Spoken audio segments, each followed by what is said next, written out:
यति बेला मेरो भिडियो हेरिरहनु हुने हजुर सबैजनालाई थ्याङ्क यू सो मच अनि धेरै धेरै माया। यो भिडियो चाहिँ हामीले साथीहरू घुम्न जाँदा बनाएको थियौँ। टिकटक बनाएको थियौँ। यसमा म्युजिक थियो। म्युजिक कपिराइट आउने भएको भएर मैले म्युजिक सबै हटाएँ। यतिकै राखौँ भने एकदमै खल्लो खल्लो लाग्ने अडियो नहुँदा, त्यसैले मैले हजुरहरूलाई जानकारी पनि हुने भनेर यो अडियो रेकर्ड गरेँ। यो चाहिँ हामी काठमाडौँको ड्रिम गार्डन घुम्न गएका थियौँ।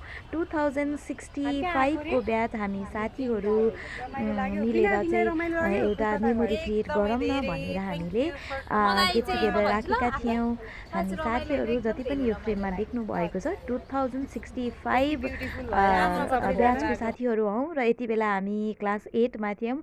हामीले साथीको महत्त्व दर्शाउने गीतहरूमा चाहिँ टिकटक बनाएका थियौँ। त्यो अडियोले गर्दा कपिराइट आउने भएको भएर मैले अडियो सबै डिलिट गरिदिएँ। हेर्नु न, म चाहिँ कति धेरै हाँसिरहेको, जहाँ पनि हाँसिरहेको, अनि मलाई चाहिँ क्यामेरामा जहाँ पनि अगाडि देखिनु पर्ने। यो चाहिँ मेरो एउटा रोग नै जस्तो भयो भनौँ, अथवा लत भयो, लत हो मेरो। जहाँ पनि क्यामेरामा अगाडि सर्नुपर्ने, सधैँ देखिरहेको त हो नि यहाँ भनेर मन मारेर बस्न पनि नसक्ने। र साथीहरूले फेरि मलाई नै महत्त्व दिने, त्यही भएर त्यसो भनिरहँदा फेरि साथीहरूको चित्त दुख्ला।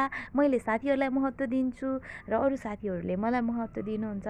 हाम्रो यो फ्रेन्डसिपको बन्डिङ चाहिँ एकदमै राम्रो छ।